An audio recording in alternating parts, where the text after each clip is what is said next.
The Hundred Years' War was a major conflict in the Middle Ages, involving a series of battles between the kingdoms of England and France.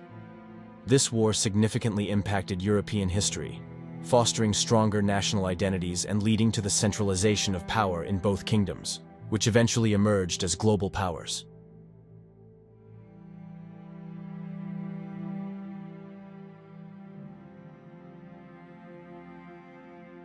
The complex political relationship between France and England in the early 14th century traced back to William the Conqueror, the first king of England who also held fiefs in Europe as a vassal to the French king.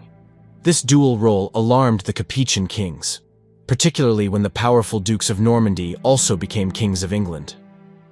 The situation intensified in the 1150s, when Henry Plantagenet, already the Duke of Normandy and Count of Anjou, also became the Duke of Aquitaine in 1152 through his marriage to Eleanor of Aquitaine, and, in 1154, the King of England as Henry II. A long conflict ensued, during which the French king steadily weakened the Angevin Empire.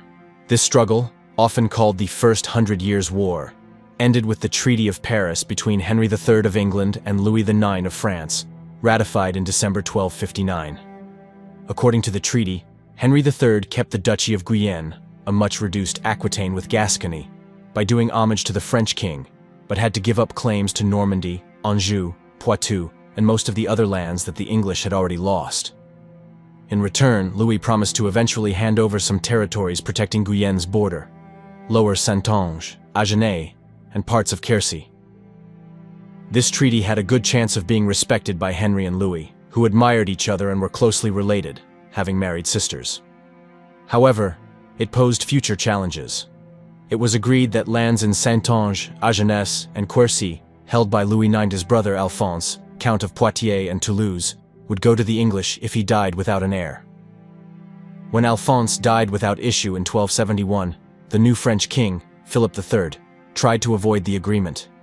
The issue was resolved when Edward I of England received Agenais through the Treaty of Amiens and Saintonge through the Treaty of Paris, while surrendering his rights to Quercy.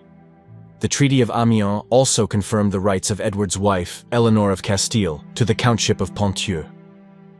The first major crisis after the Treaty of Paris occurred in 1293, when English and Bayonne ships clashed with a Norman fleet.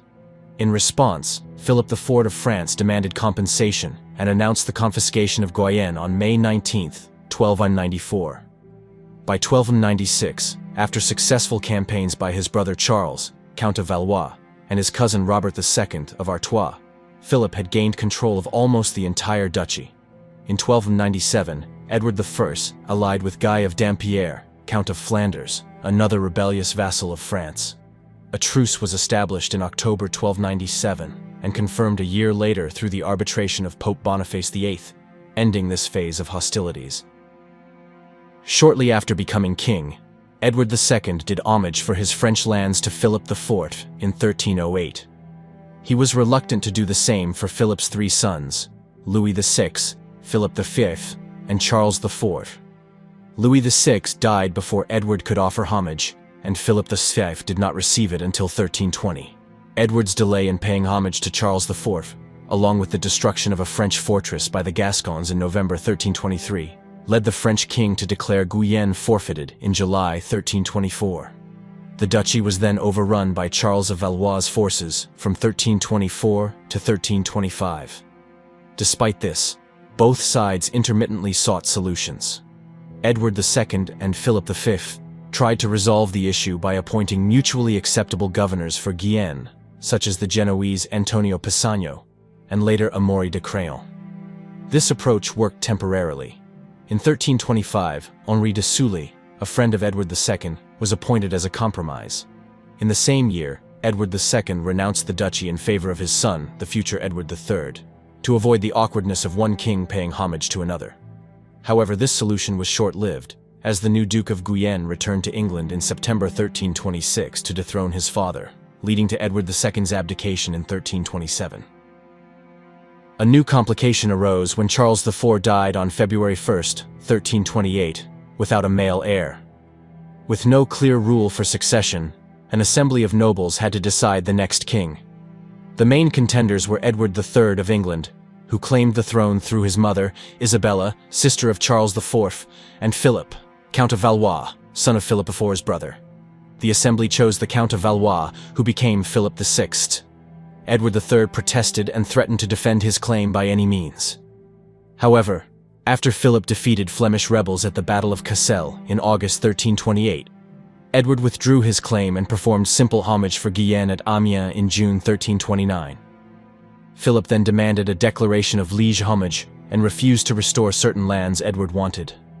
War nearly broke out, and Edward eventually had to renew his homage privately on Philip's terms in March-April 1331.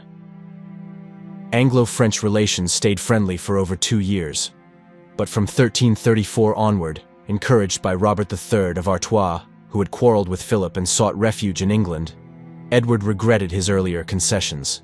He aimed to regain the Gascon lands lost to Charles IV, and demanded an end to the France-Scotland alliance. He plotted against Philip in the Low Countries and Germany, while Philip supported the Scots with a small expedition in 1336, and allied with Castile in December 1336. Both sides prepared for war.